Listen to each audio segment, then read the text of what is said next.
मैनपुरी से अतुल सक्सेना। इसके साथ साथ राजधानी लखनऊ में हमारे साथ एक लंबा पैनल भी मौजूद है। बीजेपी से हरीश श्रीवास्तव हैं जो पक्ष रखेंगे बीजेपी का, रालोद से रोहित अग्रवाल हैं, प्रसपा से अरविंद यादव हैं और राजनीतिक विशेषज्ञ हैं राजीव रंजन। इन सभी से एक एक करके हम इनका जो वर्जन है वो लेंगे, लेकिन इससे पहले एक रिपोर्ट देखिए।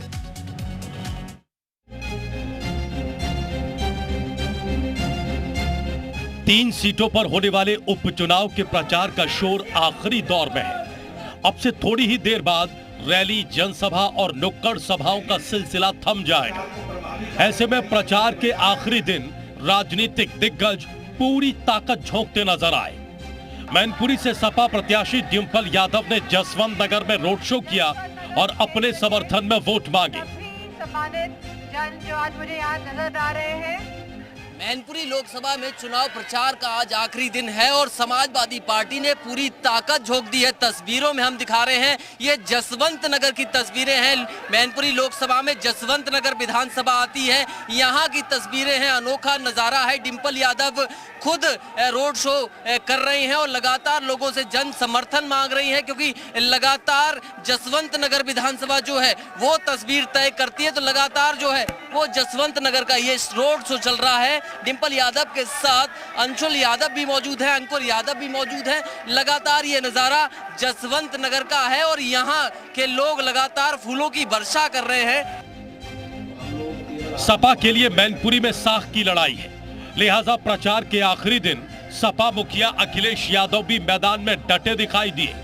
अखिलेश यादव ने बीजेपी के कब्जे वाले क्षेत्र भोगांव में मोर्चा संभाला और बीजेपी पर जमकर हमला बोला।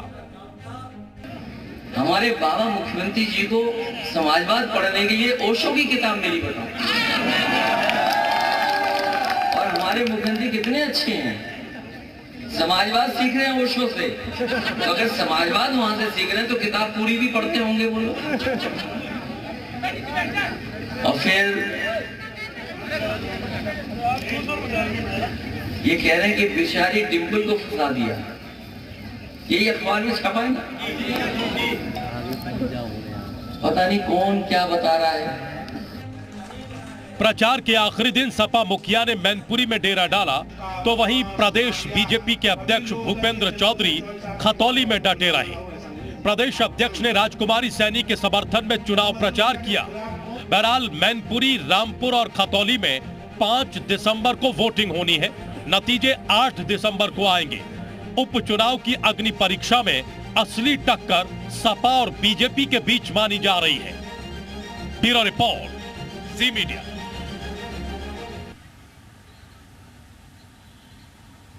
आपने ये रिपोर्ट देखी और देखा कि कैसे जो है उपचुनाव को लेकर तमाम जो राजनीतिक दल हैं वो चुनावी मैदान में अपना पूरा दमखम दिखाए हैं।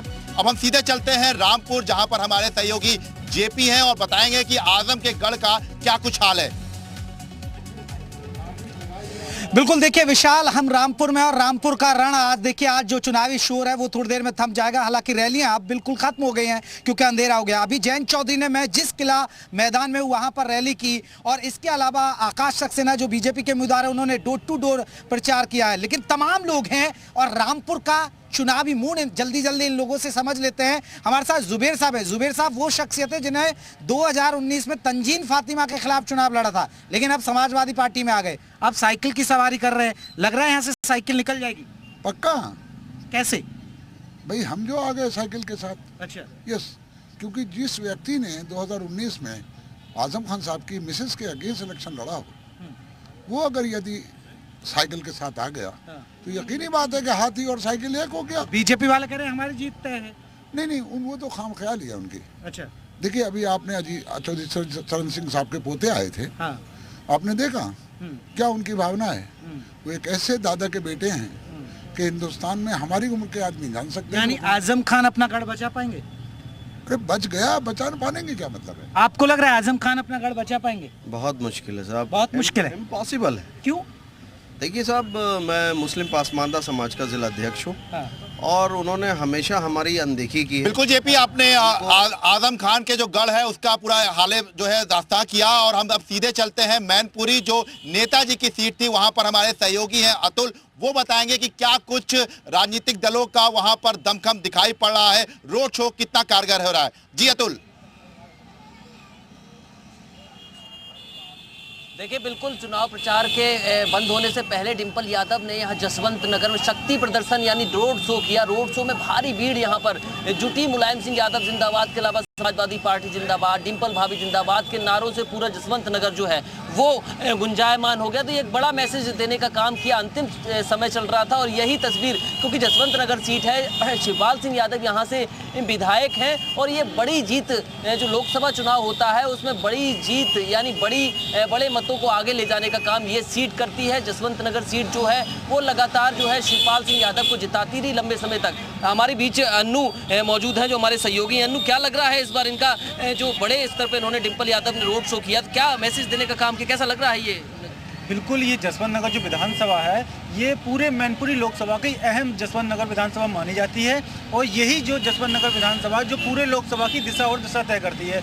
जो आज डिंपल यादव का जो रोड शो हुआ है वो कहीं ना कहीं एक मैसेज देने का संदेश दिया गया है। नेताजी के नाम से, सिंपैथी के नाम से ये वोट लेने की कोशिश की और खासतौर पर महिलाएं के नाम से। महिलाएं इस रोड शो में ज़्यादातर जिसमें देखने को मिली हैं, जो कि डिंपल यादव से देखना लिए थी और जो नेताजी से जुड़े हुए हैं वो लोग काफ़ी आतुर थे कि हम अपने नेता को देखें। जो एक बार उनके बीच में डिंपल आई हैं, काफ़ी सालों बाद इस तरह से डिंपल यादव का रोड शो इस तरह हुआ है। कहीं ना कहीं एक बार समाजवादी पार्टी की तरफ से पक्ष दिख रहा है। जी बिल्कुल, समाजवादी पार्टी के एक बड़ा दांव भी माना जा रहा है क्योंकि उन्होंने महिला प्रत्याशी मैदान में उतारी है। हम आपके पास फिर से आएंगे, हम सीधे चलते हैं खतौली, जहां पर हमारे सहयोगी पारस हैं। पारस बताएंगे कि खतौली का क्या कुछ हाल है और आरएलडी और बीजेपी की जो लड़ाई है वो कितना इस बार मैटर कर रही है जाट वोट बैंक पर। जी पारस। देखिए, बिल्कुल उपचुनाव के लिए प्रचार थम गया है। ऐसे में अब जो इस वक्त मौजूद है खतौली के भंगेला गांव में, ये तस्वीरें खतौली के भंगेला गांव के हैं। जानने की कोशिश करेंगे कि जनता की क्या राय है यहाँ पे। आप बताएं, क्या कुछ कहना चाहेंगे? परसों मतदान करेंगे आप, किन मुद्दों को लेकर मतदान करेंगे? मुद्दों को ये लेकर करना भैया, जो पहले विक्रम सैनी जी थे उन्होंने कुछ काम नहीं ऐसा करा, इसलिए नया चयन करना। अच्छा, क्या मुख्य मुद्दे रहे हैं हमेशा से खतौली के और इन मुद्दों को लेकर आप परसों मतदान करेंगे? मुद्दा भैया ये है कि बदलने की है। कुछ अन्य लोग भी हमारे साथ हैं, आप बताएं, परसों मतदान है खतौली, किस तरीके से आप किन मुद्दों को लेकर आप परसों मतदान करेंगे? बीजेपी को। क्या क्या मुद्दे रहे हैं खतौली के? बहुत कुछ है भाई साहब, बहुत कुछ हुए। बताइए, थोड़ा सा बताइए क्या क्या मुद्दे हैं? क्या हुआ? सारे सड़क बन रही है सब में, और तुम्हारा क्या नाम जी राशन फ्री दे रहे हैं, बताओ। और क्या निश्चित तौर पर परसों आप बीजेपी को मतदान। बिल्कुल। कुछ अन्य लोग भी हमारे साथ हैं, आप बताएं क्या क्या मुख्य मुद्दे रहने वाले हैं परसों आप मतदान करेंगे, तो क्या कुछ आप दिमाग में लेके चल रहे हैं, क्या कुछ माहौल है सब? अभी और भी लोगों से जो है रिएक्शन लेंगे, जानेंगे उनकी राय, लेकिन हमारे साथ तमाम जो यहाँ पर पैनल मौजूद है उनसे सीधे बात करते हैं। पहला रिएक्शन हरीश जी, बीजेपी के प्रवक्ता है। हरीश जी, कितनी उम्मीद है? अब तो चुनाव जो है बिल्कुल प्रचार जो है थमने की बिल्कुल स्थिति में अंतिम दौर में है, कितनी उम्मीद लग रही है तीनों सीटों? भारतीय जनता पार्टी के प्रत्याशी मैनपुरी, रामपुर और खतौली तीनों सीटों पर बड़ी अंतर के साथ अपनी जीत दर्ज करेंगे और तीनों सीटों पर कमल ही कमल दिखाई पड़ेगा। अरविंद जी, आज तो आदित्य यादव और डिंपल यादव एक साथ दिखे, प्रसपा और सपा को आना पड़ा। इतनी टफ हो चुकी है मैनपुर की लड़ाई की रोड शो करना पड़ा डिंपल यादव। देखिए, कोई मैनपुरी का चुनाव कोई टफ नहीं है, नहीं हमारे लिए खतौली टफ है और नहीं रामपुर टफ है। हम अपने विकास जो हमारी सरकार ने किया है उसके नाम पे मैनपुरी में अगर हम गए हैं तो नेताजी के आदर्शों और विचारों को लेकर। तब डिंपल यादव को रोड शो क्यों करना पड़ रहा है? अखिलेश यादव मैनपुरी छोड़ ही नहीं रहे, लगातार कई जनसभाएं कर दी है, शिवपाल यादव जनसभाएं कर रहे हैं। अगर अपने ही गढ़ में ये हालत है कि तमाम रोड शो करना पड़ रहा है, जनसभाएं करना पड़ रहा है, तब आप अलग जो जिले हैं वहाँ क्या स्थिति करेंगे? अच्छा, आप ये बताइए, चुनाव वहाँ हो रहा है, हम अपने परिवार के बीच जा रहे हैं, अपने लोगों के बीच जा रहे हैं। मेडिकल कॉलेज हमने बनवाया है, लोगों को बताने जा रहे हैं। जो ढिढोरा पीटते हैं झूठ का, जौहर यूनिवर्सिटी जैसे कोई एक कॉलेज बनाए हो तो बता दें। लोक भवन के सामने है, लोक भवन को भी हमारी सरकार ने बनवाया है। किसानों को हमने सिंचाई के लिए बिजली मुफ्त दिया है। किसानों की बात आ गई तो आरएलडी के है और रोहित जी, उनसे बात कर लेते हैं। रोहित जी, खतौली कितना टफ लग रहा है? नहीं, बिल्कुल नहीं टफ है। देखिए, हमारा एक ही मुद्दा था कि यार खतौली का चुनाव है, अब गन्ना किसान का कम से कम रेट तो घोषित करो। भाई पिछले साल आपने 26 सितंबर को रेट घोषित किया था, इस साल आपने अभी तक, आज 2 दिसंबर को हम डिबेट कर रहे हैं, 3 दिसंबर को, और अभी तक आपने रेट नहीं घोषित किया। तो आप तो किसानों को ठगने का काम करना चाहते हो। आप तो चाहते हो कि किसानों का सिर्फ शोषण हो। तो किसान अब की आपको पूरी तरीके से आपको दिखाने जा रहा है कि भारतीय जनता पार्टी द्वारा जो किसान शोषित है, किसान दुखी है, उसका जवाब खतौली के अंदर, मैनपुरी के अंदर और रामपुर के अंदर देगा।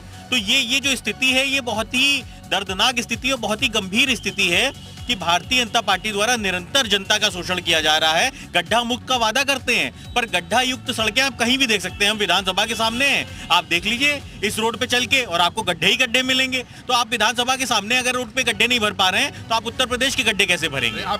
हरी जी, ये कह रहे हैं कि गड्ढे नहीं भर पा रहे हैं। ये लोग गड्ढे पे आ जाते हैं, विकास पर आ जाते हैं। 3 जगह के चुनाव हैं, बहुत ज्यादा समीकरण जो है, एक आजम का गढ़ है, एक नेताजी का गढ़ है, और एक जो है आरएलडी अपना गढ़ बताती थी, लेकिन बीजेपी ने वो गढ़ जो है बेदा था। तो क्या स्थितियां हैं इस वक्त?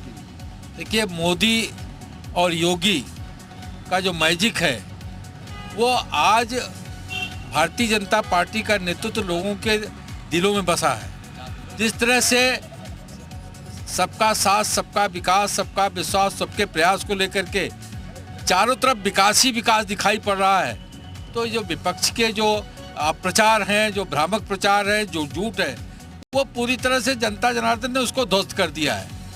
ये लोग गन्ना की बात कर रहे थे अभी रोहित जी, रिकॉर्ड गन्ना का भुगतान उत्तर प्रदेश के अभिनंदनीय मुख्यमंत्री योगी जी ने किया है। 1 साल के अंदर 1,60,000 करोड़ से भी ज़्यादा गन्ने का भुगतान उन्होंने किया, जबकि समाजवादी पार्टी का जो कार्यकाल था उसमें कुल 80,000 करोड़ का भुगतान हुआ था।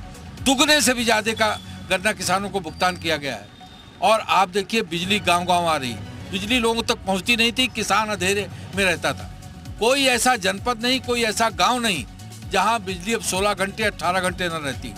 और देखिए, मैं आप विशाल जी, देखिए भारतीय जनता पार्टी की स्थिति ये हो गई है कि 6 सालों से सरकार में है। ये 6 साल में जितना भुगतान करते हैं उसको टोटल करते हुए जाते हैं। अब मतलब विपक्ष 70 साल तक अगर सरकार में रहा है, हम 70 साल का टोटल करके बता दें कि हमने इतना भुगतान किया है गन्ने का। आपके बयान पर राजीव जी मुस्कुरा रहे हैं, उन्हीं से ले लेते हैं रिएक्शन। राजीव जी मुस्कुरा रहे हैं, क्या स्थितियां लग रही है, क्या कुछ समीकरण है? अब तो प्रचार जो है बिल्कुल अंतिम दौर में है, बस अब कुछ ही मिनट बाकी रह गए। देखिए, 3 सीटों पर चुनाव हो रहे हैं, 2 विधानसभा 1 लोकसभा, लेकिन ऐसा लग रहा है कि चुनाव केवल मैनपुरी में हो रहा है। जो माहौल है, अब मैनपुरी समाजवादी पार्टी के लिए सबसे प्रतिष्ठित सीट, यादव परिवार की सबसे प्रतिष्ठित सीट। यादव परिवार की अगर डिम्पल जीतती हैं तो 4थी सदस्य होंगी जो मुलायम सिंह यादव जी के परिवार से वहाँ से सांसद बनेंगी। अच्छा, इसके पहले जो चुनाव हुआ, मुलायम सिंह यादव जी बीएसपी के सपोर्ट के बावजूद मुश्किल से चुनाव जीते थे। हालांकि अंतर 90-92 हज़ार का था, लेकिन 3 लाख वोटों से वो जीतते थे। अब इस बार बीएसपी साथ में नहीं है, तो आंकड़ों के हिसाब से तो लगता है कि लड़ाई बहुत टफ है। लेकिन चूंकि मुलायम सिंह जी का निधन हुआ है, समाजवादी पार्टी का या समाजवादी आंदोलन का भारतीय राजनीति का सबसे सफल नेता मैं उनको मानता हूं, मुलायम सिंह जी को, उनका निधन हुआ है, तो एक सिंपैथी का मामला वहां निश्चित तौर पर रहेगा। और केवल उस सिंपैथी के चलते डिम्पल को एज है, ऐसा मेरा आज मानना है। लेकिन अगर आंकड़ों को देखेंगे तो समाजवादी पार्टी वहां मुश्किल में है। ये जवाब जो है मैं प्रसपा के प्रवक्ता हैं अरविंद यादव, उनसे ले लेता हूं। पूरा परिवार एक साथ दिख रहा है, एक मंच पर आ गया है। प्रसपा आप कहीं दिख नहीं रही है, आप उसके प्रवक्ता जरूर हैं, लेकिन हालात बहुत बुरे से। देखिए, जब भी विचारधारा को बचाने की बात आए, लोकतंत्र को बचाने की बात आए, जनहित के मुद्दों की बात आए, तो समाजवादी लोग एक मंच पे नजर आते हैं। ये समाजवादियों का इतिहास रहा है। अब रही बात, एक कानून व्यवस्था की दुहाई देते हैं। लोक भवन और भारतीय जनता पार्टी अगल बगल में है, इनके दफ्तर के सामने, लोक भवन के सामने कानून व्यवस्था देखना हो तो देख लीजिए। सिलेंडर दिख रहा है पीछे, किस तरीके से महिलाओं पे जब रेप होता है, छोटी छोटी बच्चियों के साथ अत्याचार जुर्म होता है, तो जब आके यहाँ सुसाइड करते हैं लोग, तब जाके मुकदमे लिखे जाते हैं। आपकी नजर में कानून व्यवस्था जो है बड़ा मुद्दा है। हम फिर से आएंगे आपके पास, लेकिन हम चलते हैं सीधे मैनपुरी, जहां पर हमारे सहयोगी अतुल है। वहां पर अतुल जानेंगे वहां का हाल। जी अतुल। देखिए, जसवंत नगर के लोग हमारे बीच मौजूद हैं। व्यापार मंडल के आप अध्यक्ष नेता हैं, क्या लग रहा है इस बार, क्योंकि डिम्पल यादव ने एक बड़ा रोड शो यहाँ से किया, तो कुछ क्या लग रहा है इस बार?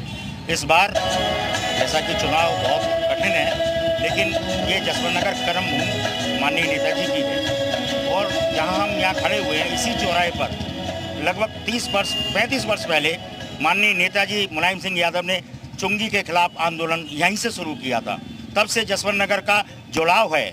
यहाँ उनकी यादें एक अतीत के रूप में यहाँ लोग याद करते हैं। तो ये चुनाव एक तरह से माननीय मुलायम सिंह यादव जी को श्रद्धा